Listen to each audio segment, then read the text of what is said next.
ভোটের দিন সকাল 6টা থেকে সন্ধ্যে 6টা পর্যন্ত এলাকার বাইরে যেতে পারবেন না প্রার্থীরা। প্রার্থীদের জন্য নির্দেশিকা জারি করে জানিয়েছে নির্বাচন কমিশন। আর কি নির্দেশিকা রয়েছে জানবো, আমাদের সঙ্গে টেলিফোনে রয়েছে প্রতিনিধি অনির্বাণ বিশ্বাস। অনির্বাণ, দেখো সময় যেটা জানতে পারছি যে নির্বাচন কমিশন সূত্রে কিন্তু জানানো হয়েছে যে প্রথম দফার যে নির্বাচন আগামীকাল রয়েছে সেই নির্বাচনের সকাল 6টা থেকে ভোট শেষ না হওয়া পর্যন্ত নিজের নিজের বিধানসভা এলাকার বাইরে বেরোতে পারবেন না কোনো দলের কোনো প্রার্থী, এমনটাই কিন্তু নির্বাচন কমিশন সূত্রে বলা হচ্ছে। এবং শুধু তাই নয়, ভোট চলাকালীন নিজের বিধানসভা এলাকাতেই থাকতে হবে সব প্রার্থীকে, কোনো রকম বিশৃঙ্খলা সৃষ্টি করা যাবে না, গন্ডগোলে জড়ানো যাবে না। নির্বাচন যাতে সুষ্ঠু ও শান্তিপূর্ণ হয় সেদিকে কিন্তু নজর রাখতে হবে এবং গণতান্ত্রিক পরিবেশে মানুষ যাতে নিজের ভোটাধিকার প্রয়োগ করতে পারে তার জন্য রাজনৈতিক দলগুলোর বেশ কিছু দায়িত্ব রয়েছে এবং সেই দায়িত্বের কথাই কিন্তু মনে করিয়ে দেওয়া হচ্ছে নির্বাচন কমিশনের তরফে। ফলত অনেক সময় দেখা যায় যে এক এলাকার প্রার্থী অন্য এলাকায় চলে যাচ্ছেন এবং তিনি বিভিন্ন রকম গন্ডগোলে জড়িয়ে পড়ছেন, সেই জিনিস যাতে না ঘটে নির্বাচন কমিশনের তরফে। এর পাশাপাশি তোমাকে জানিয়ে রাখবো যে 294 জন আরও ট্রাভেল ব্লগার যারা রয়েছেন তাদেরকে নিয়ে কিন্তু রাজ্য পুলিশকে সতর্ক বার্তা পাঠানো হয়েছে নির্বাচন কমিশনের তরফে। অবিলম্বে তাদেরকে কিন্তু আগামীকাল ভোটের আগে তাদের বিরুদ্ধে ব্যবস্থা নিতে হবে, এই মর্মেও কিন্তু নির্দেশিকা জারি করা হয়েছে নির্বাচন কমিশনের তরফে। ধন্যবাদ।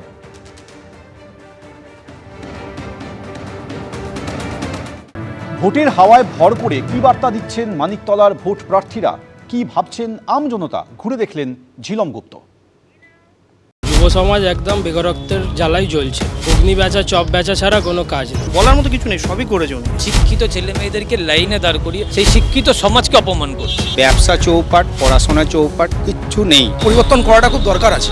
বিখ্যাত অভিনেতা গোবিন্দা বিখ্যাত অভিনেতা কাম কবি গোবিন্দা তার ক্যান্দি প কবিতায় বলেছেন, সমাজ সমাজকে সমাজ को समझू, समझ समझना भी एक समझ है, समझ समझ के जो ना समझे मेरी नजर में वो ना समझ है।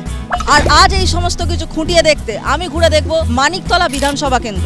আপনারাও চলুন আমার সঙ্গে। এই নির্বাচনে জিততে কোনো নির্দিষ্ট ব্লুপ্রিন্ট কি আপনি ফলো করছেন? মানুষের আশীর্বাদ, মানুষের ভালোবাসা দুটো নিয়ে আমি নির্বাচনটা জিততে চাই। সাধন পাণ্ডের নাম মানিকতলা কেন্দ্রের সাথে ওতপ্রোতভাবে জড়িত, তার সাথে আপনার আলাপও বহু যুগের ব্যক্তিগত স্তরে। তারই কন্যা শ্রেয়া আপনার এবছর প্রতিদ্বন্দ্বী। রাজনীতির সঙ্গে নির্বাচনের সঙ্গে এসবের কোনো সম্পর্ক আছে নাকি? ভারতবর্ষ তো কংগ্রেসের ছিল, তো রাহুল গান্ধী প্রিয়াঙ্কা গান্ধীকে অ্যাকসেপ্ট করলো নাকি? অভিষেক ব্যানার্জিকে কি অ্যাকসেপ্ট করবেন নাকি?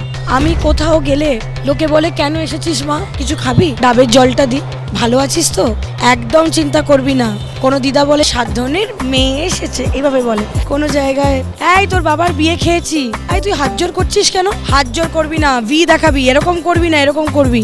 এই যে রিয়াকশনটা, আমাকে বলতে হচ্ছে না নমস্কার আমি নতুন প্রার্থী আপনি আমাকে দেখুন, এটা আমাকে বলতে হয় না কোনো জায়গায়। তৃণমূলে ওই বিভিন্ন পেশাতে যখন তারা অসফল হচ্ছে তখন এসে তৃণমূলে জুটছে আর তাদের ক্যান্ডিডেট করেছে, মানে নায়ক নায়িকা, গায়ক গায়িকা। নরেন্দ্র মোদী একটা স্কিম বার করেছে, প্রেগনেন্ট মহিলাদের কিছু টাকা দেবেন। গত 6 বছর ধরে মাতৃত্ব প্রকল্পর দ্বারা মানিকতলা বিধানসভায় প্রত্যেকটি হবু মাকে যবে থেকে বাচ্চার খবর সে পেয়েছে আর যতদিন না বাচ্চা জন্মেছে ততদিন তাকে নিউট্রিশিয়াস হ্যাম্পার আমি বাড়ি বাড়ি গিয়ে পৌঁছেছি। কোনো বাচ্চা জন্মালে তার বাড়ি থেকে দোলনা আমি দিয়েছি। মাধ্যমিক উচ্চ মাধ্যমিকে কোনো ছাত্রছাত্রী জানেন মানিকতলা বিধানসভায় তার কোনো ট্রান্সপোর্টেশন লাগে না, ফ্রি। আজকে থেকে না, 6 বছর ধরে এখানে ডায়াল ফর ডায়ালিসিস ফ্রি, এখানে সার্ভাইকাল ক্যান্সার ভ্যাকসিন দেওয়া হয়। বিধানসভায় কারা যাবেন কারা যাবেন না এটা নিশ্চিতভাবে মানিকতলা তথা পশ্চিমবাংলার আপামর জনসাধারণই সেটা এবার ঠিক করবে। আপনি যদি সহমর্মিতা দেখিয়ে থাকেন, সহযোগিতা করে থাকেন, কাজ করে থাকেন, ডেডিকেটেডলি মানুষের সঙ্গে ভালো ব্যবহার করে থাকেন, তাহলে আপনার জিত পৃথিবীতে কেউ আটকাতে পারবে না। একসময় মানিকতলায় বামেদের জায়গা বেশ শক্ত থাকলেও বিগত কয়েক যুগে সেই ধারাটা পাল্টেছে। তো আপনার কি মনে হয় এই নির্বাচনে একদম খেটে খাওয়া মানুষ এবং মধ্যবিত্ত মানুষের সেই ভোট কি আপনারা আপনাদের দিকে ফেরাতে পারবেন? আমাদের 100% চেষ্টা সেটাই আছে, তার কারণ মানুষ বীতশ্রদ্ধ, না আছে চাকরি, না আছে ব্যবসা, বিজনেস, কিন্তু কোটি কোটি টাকা খরচা হয়েছে কিন্তু বিজনেস সামিটের জন্য প্রতি বছর। আপনার আমার পকেটের টাকা, আপনার আমার ট্যাক্সের টাকা। এটা আমাদের কাছে লজ্জা যে পশ্চিমবঙ্গকে ভরসা করতে পারিনি যে এখানে টাকা লগ্নি করবে যাতে ব্যবসা হয়। মানিকতলা বিধানসভা কেন্দ্র নিয়ে যখনই সোশ্যাল মিডিয়া আলোচনা হচ্ছে বারবার উঠে আসছে দুটো নাম, প্রধানত তৃণমূলের শ্রেয়া পাণ্ডের নাম, বিজেপির তাপস রায়ের নাম। এই ক্ষেত্রে কংগ্রেসের অবস্থানটা কিরকম বলে আপনার মনে হচ্ছে? পশ্চিমবঙ্গে একটা জিনিস বুঝতে হবে যে হুম উই ওয়ান্ট টু রিপ্লেস। আমরা তৃণমূলকে রিপ্লেস করতে চাই। দুর্নীতিগ্রস্ত, দুর্বিনীত তৃণমূল কংগ্রেসের বাংলার রাজনৈতিক পরিসরে আর কোনো জায়গা নেই। শুধু লক্ষ্য রাখছি এই বিধানসভা ভোটের আবহে বিভিন্ন দলের নেতা নেত্রীরা কি করছেন, কি বলছেন আর কি ভাবছেন সাধারণ জনগণ? পশ্চিমবঙ্গ সরকার এবং বিজেপি সরকার দুজনেই মনে করেছে আমি যা মনে করব তাই হবে। মানুষকে তারা তুচ্ছ-তাচ্ছিল্য করছে, কিন্তু বুঝতে হবে মানুষের উপরই নির্ভর করে তাদের থাকা না থাকা।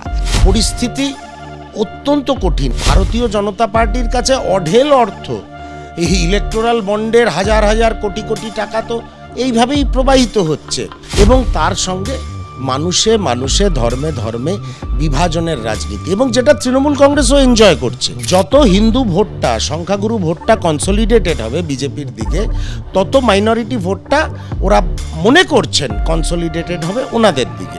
দুজনেই মেরুকরণের রাজনীতি করে টিকে থাকতে চাইছে। আমি আশা করি 4 মে যখন রেজাল্ট বেরোবে এবং তার আগে 29 মে যখন ভোট হবে, বাংলার মানুষ এবং মানিকতলার মানুষ দুবার ভাববেন বর্তমান শাসক দলকে বা বিজেপিকে ভোট দেওয়ার ব্যাপারে। যুব সমাজ চাকরি চায়, ভাতা চায় না। আমি সরকারের কাছে একটাই আবেদন রাখবো যে আমাদের ভিক্ষা দিতে হবে না, আমাদের কর্মসংস্থানটা ভালো রাখুক। এক একটা বস্তি অবস্থা এমন হয়ে ঝরঝরে হয়ে গেছে। রাজ্যে 15 বছরে কোনো শিল্প নেই, যতগুলো চাকরি হয়েছে শিক্ষক নিয়োগ চূড়ান্ত দুর্নীতি। এখানটা সত্যি কথা বলে উন্নয়নটাই বেশি দেখতে পাওয়া যায়। 2016 সালে এখানটা এসছি বিয়ে করার পর আমি যেটুকুনি দেখেছি এখানে উন্নয়নটাই বেশি। এখন সরকার বদল করতেই হবে। যেমন আমি রাজনীতি, নির্বাচন, প্রচার এসবের কিছুই বুঝি না, কিন্তু বোঝার চেষ্টা করছি বিস্তর।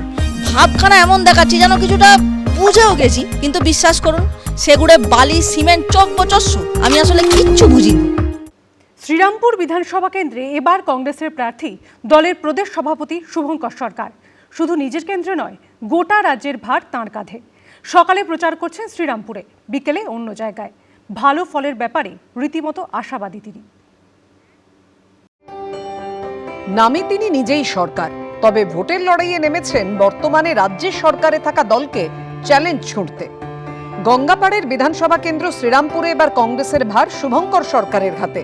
বাড়ি ভাড়া করে সেখানে ঘাঁটি গেড়েছেন, মাটি কামড়ে চালাচ্ছেন প্রচার। তবে তিনি তো স্রেফ একটা কেন্দ্রের প্রার্থী নন, প্রদেশ কংগ্রেসের সভাপতিও। তাই শ্রীরামপুরের পাশাপাশি গোটা রাজ্য নিয়েই মাথা ঘামাতে হচ্ছে, বিভিন্ন প্রার্থীর প্রচারে ছুটতে হচ্ছে। সকালে শ্রীরামপুর, বিকেলে অন্য কেন্দ্র, এভাবেই ভোট প্রচারের রেসে ছুটছেন শুভঙ্কর। যে কোনো প্রার্থী পরীক্ষার্থী তার মতো ভালো পরীক্ষা দেবেন, এটাই বিষয়। আর শুধু আমার কেন্দ্র নয়, 294টা জায়গায় যে গাছ লাগানো হয়েছে, প্রত্যেকটি জায়গায় কেমন কি হয় তার জন্য সেটাও আমার একটা চিন্তার বিষয়। তবে শ্রীরামপুরবাসীর ওপরে আমার ভরসা আছে এবং এরা আমাকে জয়ী করবে, আমি নিশ্চিত। শ্রীরামপুর কেন্দ্রে তৃণমূল প্রার্থী করেছে তন্ময় ঘোষকে। এই কেন্দ্রে বিজেপির প্রার্থী ভাস্কর ভট্টাচার্য, সিপিএম এর প্রার্থী নবনীতা চক্রবর্তী। তবে শুভঙ্কর সরকারের দাবি শ্রীরামপুরে লড়াই হতে চলেছে মূলত কংগ্রেস এবং বিজেপির মধ্যে। তবে প্রচারে বেরিয়ে রাস্তায় সেই বিজেপির পতাকা পড়ে থাকতে দেখলে তা সযত্নে তুলেও রাখছেন। আমার সঙ্গে লড়াই বিজেপির। তৃণমূল দেওয়ালে বিভিন্ন প্রচার মাধ্যমে আপনারা তাদের দেখতে পাবেন, কিন্তু তৃণমূলের জায়গা শ্রীরামপুরে আর থাকবে না। 2021 সালের বিধানসভা ভোটে শ্রীরামপুর কেন্দ্রে তৃণমূল জিতেছিল 23,433 ভোটে। সেবার এই কেন্দ্রে কংগ্রেস ছিল তৃতীয় স্থানে। 2024-এর লোকসভা ভোটের বিধানসভা ভিত্তিক ফল অনুযায়ী তৃণমূল এগিয়ে থাকলেও লিড কমে হয় 7,821। এবার গঙ্গাপাড়ের এই বিধানসভা কেন্দ্রে কংগ্রেসের হাত কতটা শক্ত করতে পারবেন শুভঙ্কর সরকার, সেটা বোঝা যাবে 4 মে। উজ্জ্বল মুখোপাধ্যায়ের রিপোর্ট, এবিপি আনন্দ, শ্রীরামপুর। এবিপি আনন্দ, এগিয়ে থাকে, এগিয়ে রাখে।